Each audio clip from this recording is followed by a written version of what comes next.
오늘 이 본문 말씀은요, 앞선 3장 1절에서 10절의 말씀에 일어났던 일을 바탕으로 많은 사람들에게 솔로몬의 행각에서 이 베드로가 설교하는 장면입니다. 자, 그러면 앞선 3장 1절에서 10절에서 어떠한 일이 일어났습니까? 나면서부터 못 걷게 단 자를 치유한 일이었습니다. 제9시, 즉 우리 시간으로 오후 3시에 유대인들이 정해놓은 그 시간에 이 베드로와 요한도 유대인의 일원으로서 기도하러 성전에 올라가고 있었습니다. 그런데 그때 성전 미문, 즉 동쪽 문에 바로 나면서부터 못 걷게 된 자가 그 가운데 있었던 것입니다. 사람들이 날마다 그 자를 그 성전 미문 앞에 갖다 놓아주면서 많은 사람들이 지나가는 그 성전 문 앞에서 구걸할 수 있게 도와준 거죠. 그런 그가 베드로와 요한이 성전에 들어가는 모습을 포착하고 그들에게 구걸합니다. 자, 그런 구걸하는 자에게 베드로가 어떻게 합니까? 그를 주목하여 보고 그를 치유하는 장면이 기록되어 있습니다. 그것이 앞선 3장 1절에서 10절의 말씀입니다. 너무나도 익숙하고 잘 알고 있으신 내용이라 생각합니다. 자, 그렇다면 누가가 사도행전 2장과 또 사도행전 3장을 넘어가면서 이 말씀, 이 기적을 왜 이 가운데 기록했을까? 우리는 이 문제를 고민해 보고자 합니다. 자, 왜냐하면요, 사도행전 2장 43절 말씀에 보면 이렇게 기록되어 있습니다. 사람마다 두려워하는데 사도들로 말미암아 기사와 표적이 많이 나타나니. 자, 이를 봐서는요, 예수님의 뒤를 이어서 많은 제자들이 어쩌면 예수님과 같은 똑같은 기적을 행하고 있었다라는 사실을 알 수 있습니다. 비단 베드로와 요한뿐 아니죠. 그런데 그 많은 기적을 이 사도행전 가운데 다 기록하지 않았다라는 거죠. 굳이 기록할 이유가 없었을 수도 있습니다. 분명히 성령의 임재를 받아서 성령이 충만해서 많은 사람들이, 사도들이 기적을 베풀었지만 그 중에 오늘 이 베드로의 기적, 사도행전 3장 1절에서 10절에 나타나는 이 기적은 이 사도행전을 기록한 누가가 특별히 선별한 것이고요, 그를 통해서 분명하게 전하고자 하는 메시지가 있다라는 것이죠. 베드로가 기적을 베풀고 뭐라고 선포했습니까? 이 기적은 나사렛 예수 그리스도가 진정한 메시아이다라는 것을 보여주는 사건이라는 것이죠. 베드로는 예수 그리스도의 이름으로 분명하게 지금 이 일이 선포되고 있다고 기록하고 있습니다. 자, 지금 오늘을 살아가는 우리들은요, 이 부활이 너무나 익숙해져 있고 매년, 그리고 어쩌면 매주 작은 부활주일을 우리는 드리고 있기 때문에 이 부활주일의 감격이 덜할 수 있지만, 당시에는, 그 부활의 사건을 직면한 당시에는 정말 생생한 사건이라는 것이죠.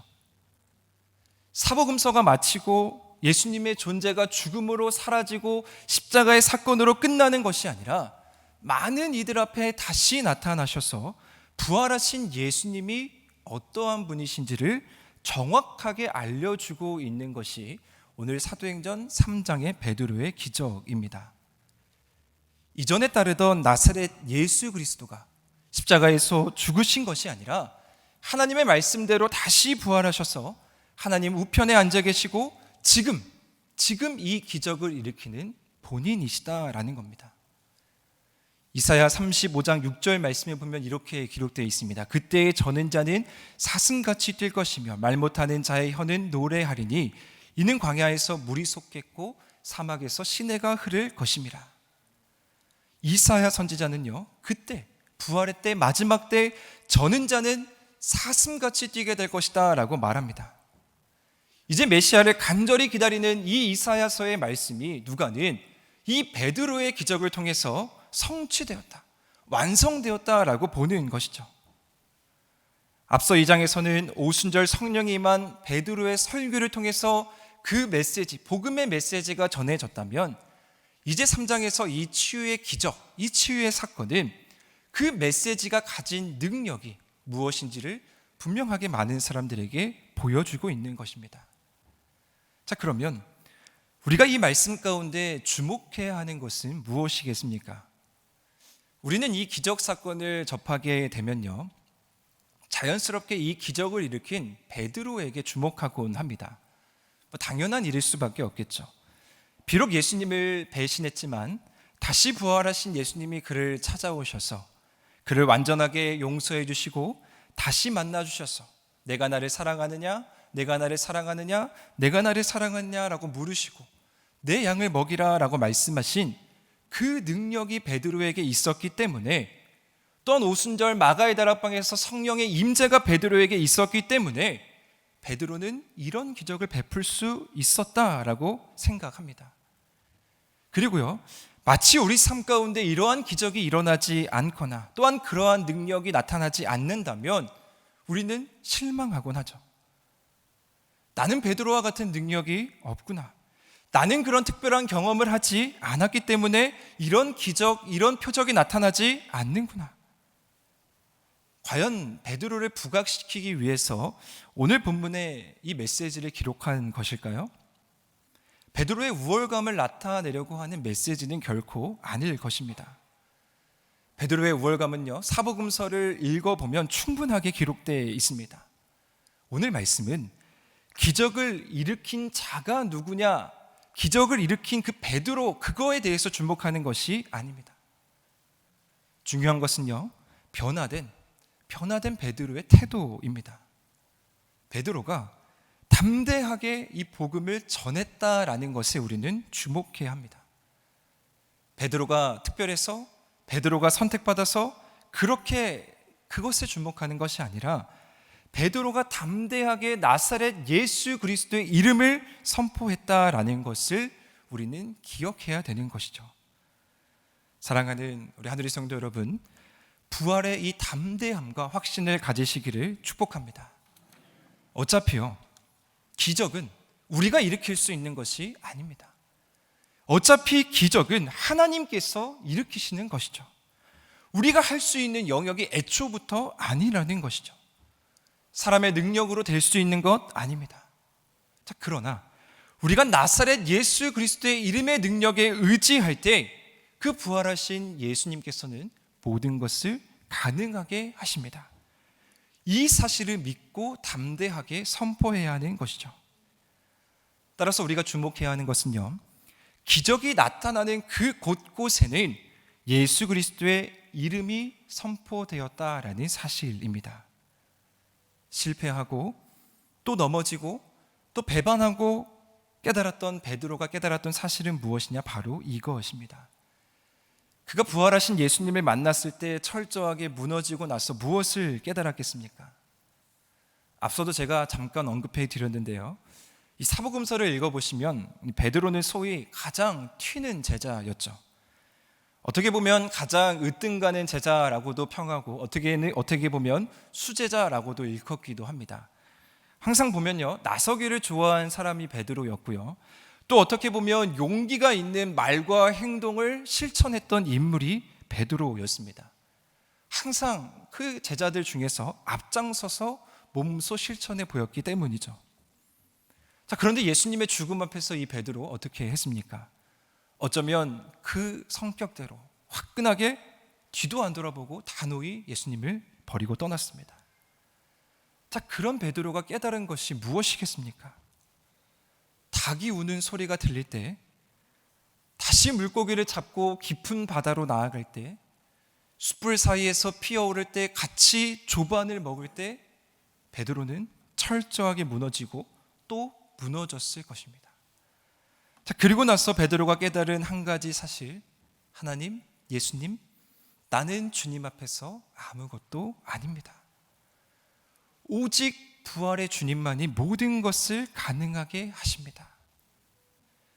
부활하신 주님을 만났을 때 비로소 베드로는 자기를 부인하고 자기 십자가를 질 수 있었던 것입니다.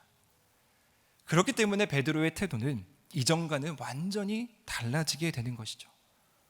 먼저 나서지도 않고요, 자기의 욕심을 드러내지도 않고 자신의 정의를 구하지도 않습니다. 베드로는 오직 예수님을 구합니다. 그렇게 나면서 못 걷게 된 자를 바라보면서 일말의 고민도 하지 않고 자신의 생각과 자신의 행동이 앞서지 않고 오직 예수 그리스도 이름을 선포할 수 있게 된 것입니다. 자, 그렇다면 베드로가 분명하게 깨닫고 담대하게 선포한 예수 그리스도는 과연 어떠한 분이십니까? 그것을 이제 오늘 읽은 본문 가운데에서 이 베드로는 솔로몬 행각에 많은 사람들이 그 소문을 듣고 모여들었다라는 말을 듣고 설교하고 설명하고 있습니다. 이제 고침받고 나은 자가, 못 걷게 된 자가 못 걷게 된 자가 베드로와 요한을 붙잡게 됩니다. 그러니 모든 백성이 크게 놀라면서 그 솔로몬의 행각에 모이게 되죠. 저는 자가 일어나서 베드로를 잡으니 놀랄 만한 일이었습니다. 자, 그런데 그 많이 모인 사람들 가운데 베드로가 뭐라고 처음 선포하냐면요, 12절 말씀에 보면 이스라엘 사람들아, 이 일을 왜 놀랍게 여기느냐, 이건 우리의 개인의 권능과 경건으로 이 사람을 걷게 한 것이 아니다. 도대체 왜 나를 주목하느냐라고 말합니다. 자, 이전과는 완전히 다른 베드로의 모습이 아닙니까? 무언가를 분명하게 깨달은 자의 겸손한 고백입니다. 내가 한 것도 아닌데 뭐 그렇게 호들갑이냐, 예수님께서 하신 당연한 일인데 뭐 그렇게 놀라느냐라는 것입니다. 이전 같으면 그런 말 안 했을 것입니다. 그러면서 베드로는 더 나아가서 유대인들에게 능멸당하고 배신당하고 철저하게 무너졌던 예수 그리스도 메시아의 위치를 다시 회복시키고 있습니다. 하나님께서 예수님을 영화롭게 하셨다라는 것이죠. 그리고 베드로는 그곳에 모인 유대인들이 이해하기 쉽게 조상의 하나님에 대해서 이야기합니다. 아브라함의 하나님, 이삭의 하나님, 야곱의 하나님, 곧 우리 조상의 하나님이 예수 그리스도를 영화롭게 하셨다라는 사실입니다.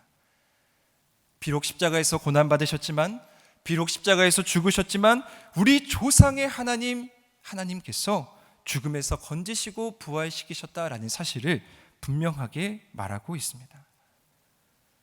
물론 이 말씀을 전해들은 그곳에 모인 백성들은 아직도 그 사실을 깨닫지 못하고 있습니다. 베드로도 그랬기 때문이죠. 진정한 메시아 예수 그리스도를 깨닫지 못했습니다. 그래서 그 백성들이 그 이전에 어떤 일을 행했습니까? 거룩하고 의로우신 예수 그리스도 대신 살인한 사람 바라바를 놓아주라고 소리치지 않았습니까? 결국 그들은 생명의 주, 생명의 근원 되신 예수 그리스도를 십자가에 못 박아 죽인 것입니다. 그러나 하나님이 죽은 자 가운데에서 예수 그리스도를 살리셨습니다. 믿으십니까? 베드로는 이제 뭐라고 선포하냐면요, 이제 우리가 이 일의 증인입니다 라고 말합니다. 이제 우리가 부활의 주님을 만났기 때문에, 이제 우리가 다시 사신 예수 그리스도를 만났기 때문에 우리가 증인입니다 라고 선포합니다. 누가는요, 이 누가복음 사도행전을 보면요, 이 증인이라는 단어에 상당히 많은 관심을 기울이고 있습니다. 그래서 사복음서에 비해 이 누가복음 사도행전에는 증인이라는 단어가 아주 많이 기록되고 있습니다. 누가는 제자들이 진정한 증인이 되기를 바랬던 것이죠. 비로소 이제서야 베드로는 그냥 그렇게 겉으로 예수님을 따르는 제자에서 부활하신 예수님을 만나고 나서 증인이 될 수 있었던 것입니다. 자, 그러면 누가가 이야기하고 있는 증인의 역할은 무엇이냐? 그냥 어떠한 사건을 보고 목격하는 정도의 증인이 아닙니다. 누가는 더 깊은 의미의 증인을 이야기하고 있습니다. 단순히 예수님이 부활하셨습니다, 예수님이 살아계십니다, 예수님이 우리와 함께 하십니다, 그것을 전하는 데에서 넘어서서 우리가 예수님과 동행하고 예수님과 함께 거룩한 삶을 살아가고 예수님과 함께 걸어가는 삶, 그 거룩한 삶을 살아갈 때 그 두 가지가 만날 때 증인이라고 이야기하고 있습니다. 제자들이요, 이제 초대교회 안에서 인정받고 존경받고 진정한 제자가 될 수 있었던 비결은 무엇이냐면, 그들이 단순히 복음을 머리로만 이해해서 그치는 것이 아니라요, 그들의 삶이 거룩함으로 나타나고 그들의 삶이 성령 충만함으로 나타날 때 그들은 증인이 될 수 있었습니다. 부활하신 예수님을 만나고 나서야 비로소 베드로를 비롯한 수많은 사도들이 정말 예수님의 그 십자가의 길, 순교자의 길을 걸어가지 않았습니까?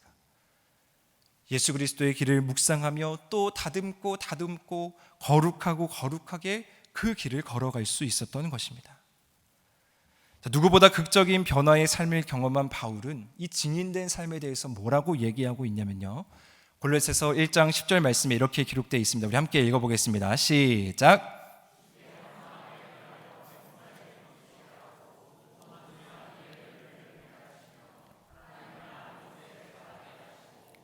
아멘. 이 바울은 합당한 삶이 그 가운데 있어야 한다라고 기록하고 있습니다. 이방의 삶 가운데 우리가 살아가지만 우리는 달라야 된다. 그러면서 우리에게는 주께 합당하게 행하는 그 삶이 수반되어야 한다라는 것을 말하고 있는 것이죠. 예수 그리스도께 합당한 삶을 우리는 살아가야 합니다. 우리가 세상에서 인정받고 세상에서 능력을 누리고 세상에서 지위를 얻는 것도 중요하지만 우리의 삶에 정말 중요한 것은 예수 그리스도 보시기에 우리가 거룩하고 우리가 열매 맺고 우리가 합당한 삶을 살아가고 있느냐라는 것입니다. 사랑하는 성도 여러분, 우리가 부활의 증인인 줄 믿습니다. 부활은 역사적인 사실이고 분명하게 진리의 말씀에 기록되어 있는 하나님의 놀라운 계획입니다. 바라기는 이 부활의 증인의 삶을 우리가 기쁨으로 살아가시기를 축복합니다. 부활의 증인이 된다라는 것은 그냥 그저 부활을 알고 그것이 기쁜 소식입니다 라는 데에서 전하는 것에서 그치는 것이 아니라 우리도 마찬가지로 그 십자가의 거룩함의 삶을 우리가 녹아져 내려가면서 우리 삶 가운데 살아야 합니다. 십자가는 모욕이었고 배신이었지만 분명히 그 십자가 안에는요, 희생이 있었고 용서가 있었습니다. 예수님께서는 공생의 기간 내내 그리고 마지막 십자가를 지시는 그 순간까지도 그러한 삶을 몸소 실천해 보이셨습니다.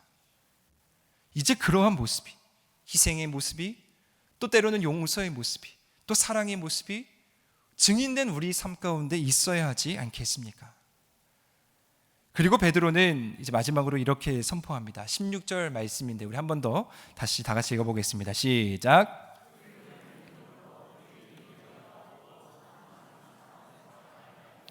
예수로 말미암아 난 믿음이 너희 모든 사람 앞에서 이같이 완전히 낫게 하였느니라. 아멘. 예수 그리스도의 이름으로 말미암아 난 믿음, 이 자가 온전히 낫게 할 수 있는 비결이라는 것입니다.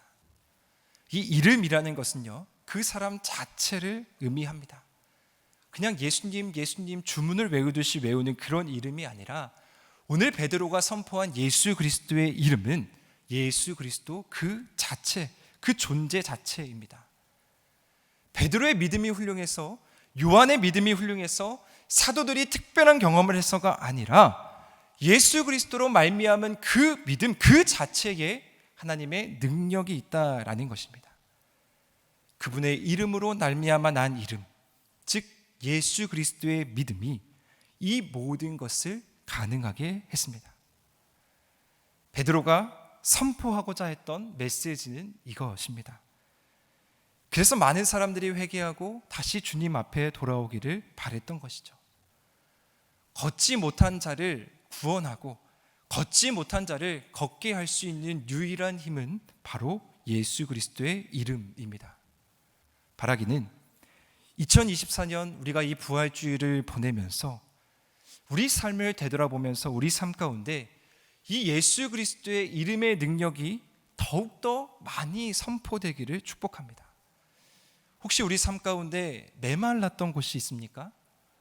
혹시 우리 삶 가운데 가물어 있는 곳이 있으십니까? 혹시 우리 삶 가운데 꽃이 피지 않는 곳이 있으십니까? 그 가운데 예수의 이름을 선포하시기를 바랍니다. 그 이름을 선포할 때 능력을 베푸시는 하나님을 우리가 더 많이 경험하기를 바랍니다. 우리 스스로는요, 결코 걷게 할 수 있는 힘이 없습니다. 그래서 우리는 어쩌면 우리가 먼저 세상의 방법으로 은과 금을 가지고 그것들을 해결하고 하려는지는 모릅니다. 그러나 우리는 담대하게 선포해야 합니다. 혹 우리 가운데 은과 금이 있다 할지라도 그것을 감추고 우리는 먼저 나사렛 예수 그리스도의 이름을 선포할 수 있어야 되는 것이죠. 부활의 주님이 살아계셔서 오늘 우리 가운데 역사하시기 때문입니다. 자, 그러면 우리가 이 세상을 두려워할 이유가 무엇이 있겠습니까? 담대함으로 우리가 이 사실을 선포하면 매 순간 예수 그리스도의 이름으로 말미암아 우리가 담대함을 얻고 우리가 모든 두려움이 없어져서 하나님과 동행하는 삶을 살아가면 그것이 부활의 기쁨을 맞이한 우리들의 올바른 기쁜 모습 아니겠습니까? 부활은요, 이 세상에서 일어나고 있는 끔찍한 일들, 죽음, 비극, 실패, 절망, 그 모든 것들을 뛰어넘는 힘이 있다라는 것을 믿는 것입니다. 그리고 그것을 뛰어넘어서 우리를 빛으로 인도할 수 있는 분이 분명히 살아계시다라는 것을 믿는 것입니다. 고린도전서 15장 17절 말씀에 바울은 이렇게 선포하죠. 그리스도께서 다시 살아나신 일이 없으면 너희의 믿음도 헛되고 너희가 여전히 죄 가운데 있을 것이요. 부활하신 그리스도께서는요, 이제 다시 죽는 일이 없으십니다. 죽음이 결코 다시 그분을 이기지 못할 것입니다. 예수님께서는 단번에 죽으심으로 모든 죄의 권세를 완전하게 꺾으시고 승리하시고 살아 계십니다. 따라서 오늘 우리가 이 예배의 자리를 지키는 것, 오늘 우리가 예수 그리스도의 십자가를 걸어가는 것, 우리가 고난주간을 이겨내고 부활의 아침을 맞을 수 있는 이 우리의 아름다운 믿음은 결코 헛된 것이 아닙니다. 영성학자인 유진 피터슨 목사님은 일상 부활을 살다라는 책에서 이렇게 말합니다. 부활의 삶은 실천하는 것이다. 그러면서 이러한 말을 이어서 합니다. 친구들 무리 속에서 부활하신 예수의 친밀한 임재로 가득한 삶을 살아가는 것이 부활을 일상으로 살아가는 삶이다. 우리가 평범한 삶 가운데에서, 우리가 일상적인 삶 가운데에서 예수님과 동행하고 예수님의 살아계신 것을 드러내는 삶을 살아가는 것, 우리가 부흥회를 해서, 우리가 수련회를 해서, 우리가 특별 새벽 기도를 해서 얻어지는 그러한 능력이 아니라 매일매일 우리 삶 가운데에서 동행하시는 부활의 능력, 그 능력과 동행하는 것. 그래서 우리의 가정에서, 우리의 일터에서, 또 우리의 삶 속에서 부활의 주님과 동행하는 것, 그것이 바로 부활을 실천하는 삶이다라고 말하고 있습니다. 사랑하는 한우리 성도 여러분, 이제 우리는 우리의 행전을 써 내려가야 합니다. 부활하신 예수 그리스도를 만난 사도들이 그때부터 비로소 진정한 제자의 삶, 순교자의 삶을 살아갔던 것처럼요, 우리에게도 동일한 부활의 확신이 있지 않으십니까? 그러면 우리도 이제 우리의 이야기를 써 내려가야 합니다. 그냥 사도행전을 읽고 은혜 받고 거기서 그치는 것이 아니라 우리의 행전, 우리의 이야기를 기록해야 하는 것이죠. 내가 나사렛 예수 그리스도의 이름을 선포했더니 하나님께서 놀랍게 베풀어 주신 기적을 기록하시고, 내가 나사렛 예수 그리스도와 동행했더니 하나님이 놀랍게 나와 함께 하셨던 그 일들을 마음껏 기록하시는 우리 모든 성도님들 되시기를 주님의 이름으로 축복합니다.